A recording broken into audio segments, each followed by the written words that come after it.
को देखने के लिए सब्सक्राइब करें हमारा चैनल। वही बहुजन समाज की सुप्रीमो बहन मायावती ने कहा कि उनके खुद के समाज का वोट उन्हें मिला है और साथ ही उन्होंने कहा कि उन्हें गर्व है अपने समाज पर और बाबा साहब की विचारधारा और मान्यवर कांशीराम की विचारधारा को आगे लेकर जाएंगी। और वे कह रही हैं कि आने वाले समय में हमारी निश्चित ही जीत होगी, अभी हमें मनोबल बनाए रखना होगा। लेकिन साथ ही उन्होंने कहा 1977 में जिस तरह से कांग्रेस की हालत थी वो पूरे देश में और राज्य में और वह बहुत बुरी तरह हारी, लेकिन उसके बाद जब चुनाव हुए तो वह एक बड़ा परिणाम और एक बड़ा सुखद परिणाम सामने आया और ऐसी स्थिति बहुजन समाज पार्टी की होगी। आज हम एक सीट पर हैं तो आने वाला चुनाव हमारे लिए बेहतर होगा। लेकिन वही मैं बहन मायावती से कहना चाहूंगा कि उसके लिए आपको जन आवाम के बीच में मेहनत करनी होगी। और साथ ही बहन मायावती ने कहा कि इस तरह की स्थिति भाजपा की और कांग्रेस की भी हो चुकी है, तो हमें हिम्मत नहीं हारनी है। हमें इतना ही कहना है बहन मायावती से कि अगर आपको अभी भी खड़ा होना है तो आपको जन मुद्दों पर, जन आंदोलन पर, तमाम मुद्दों पर और नए ट्रेंड से, नई तकनीक से काम करना होगा और पूरी तरह से ईमानदारी से, तब आप बहुजन समाज पार्टी को पुनः स्थापित और खड़ा कर पाएंगी। ये आप खुद जानती हैं, लेकिन आपने अपनी जिम्मेदारी का खुद आपने अपनी जिम्मेदारी नहीं ली और अपने पदाधिकारियों पर भी सवाली निशान नहीं उठाया। उससे लगता है कि शायद आप अभी भी गंभीर नहीं हैं और मुझे लगता है कि आप जो पूरा बहुजन समाज है, जो वोट आपको मिलता है, उससे भी आप गंभीर नहीं समझ रही हैं। कितने त्याग और बलिदान के बाद आपको ये वोट मिलता रहा है। दिखाते हैं आपको क्या कहा बहन मायावती ने। इसलिए इस कड़े अनुभव को खास ध्यान में रखकर ही अब बीएसपी आगे अपनी रणनीति में बदलाव जरूर लाएगी। लेकिन ऐसे हालातों में भी बीएसपी मूवमेंट के हित में संतोष की बात ये रही है कि दलितों में से खासकर मेरे खुद के अपने समाज का वोट हमेशा की तरह इस बार भी अपनी मूवमेंट व पार्टी की लीडरशिप के साथ चट्टान की तरह पूरी मजबूती के साथ खड़ा रहा है। जिन पर मैं कितना भी गर्व महसूस करूं वह कम ही होगा तथा उनका जितना भी मैं आभार प्रकट करूं वह कम ही होगा।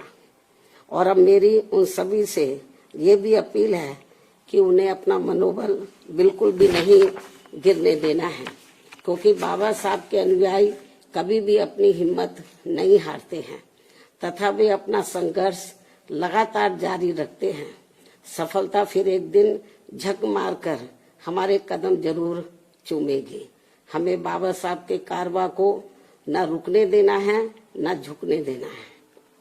साथ ही हमें ये भी मानकर चलना चाहिए कि अब बुरा वक्त खत्म होने वाला है, क्योंकि पूरा खून पसीना बहाने के बावजूद भी जो यूपी का इस बार परिणाम आया है तो उससे बुरा और क्या हो सकता है। अर्थात पार्टी के लोगों को निराश व हताश कतई नहीं होना है और अपने स्वाभिमान व मूवमेंट की सफलता के लिए पहले की तरह ही पूरे जी जान से पार्टी के कार्य में लगे रहना है। साथ ही इस बार यूपी में पार्टी की अपेक्षा के मुताबिक नतीजे नहीं आने को लेकर फिर से मैं उन्हें ये कहना चाहती हूँ, इस बार चुनाव में मुसलमानों का वोट एक तरफा सपा की ओर जाते देखकर दलित वर्ग में से मेरे खुद के समाज को छोड़कर बाकी सभी हिंदू समाज ने सपा के रहे गुंडा, माफिया, आतंकी व भ्रष्ट राज को याद करके तथा ये सोचकर कि कई हिंदुओं का वोट बंटने से सपा सत्ता में वापस ना आ जाए, इसके डर से इन्होंने बीजेपी की नीतियों व कार्यशैली से दुखी व परेशान होते हुए भी अपना एक तरफा वोट बीजेपी को अंदर ट्रांसफर कर दिया, जिसने फिर बीएसपी को सन 1977 में कांग्रेस पार्टी की हुई स्थिति की तरह यहाँ चुनाव में लाकर खड़ा कर दिया है। हालांकि इसके बाद फिर अगले हुए चुनाव में कांग्रेस पार्टी पूर्व की तरह यूपी सहित देश के अन्य राज्यों में भी पुनः सत्ता में वापस आ गई थी। कहने का तात्पर्य ये है कि राजनीति में कभी कभी वर्तमान की तरह ऐसे उतार चढ़ाव भी आते हैं जिससे अपनी पार्टी के लोगों को भी दुखी होकर शांत बैठने की बजाय या इधर उधर भटकने की बजाय बल्कि ऐसी बदली हुई परिस्थितियों का भी मुकाबला करने के लिए अपनी वर्तमान रणनीति में परिवर्तन करके आगे बढ़ना होगा। और इसके लिए बाबा साहब के राजनीतिक जीवन संघर्ष व उनकी सोच को भी ध्यान में रखकर अपनी पार्टी के जनाधार को फिर से कैडर के जरिए आगे बढ़ाना है।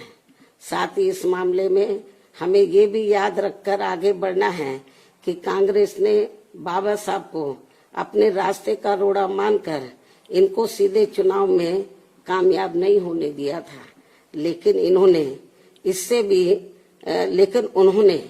इससे भी अपनी हिम्मत नहीं हारी थी और फिर यहाँ जातिवादी व्यवस्था के शिकार हुए लोगों को एकजुट व संगठित होकर उन्हें राजनीति में आगे आने की भी सलाह दी थी, ताकि फिर वे सत्ता के जरिए अपना खुद का विकास व उत्थान आदि कर सके, जैसा कि हमने यूपी में 4 बार करके दिखाया भी है। साथ ही उन्होंने उस समय कांग्रेस जैसे अन्य उन सभी जातिवादी पार्टियों से भी अलग रहने की भी सलाह दी थी जिनकी जातिवादी सोच में कोई परिवर्तन नहीं आ रहा था।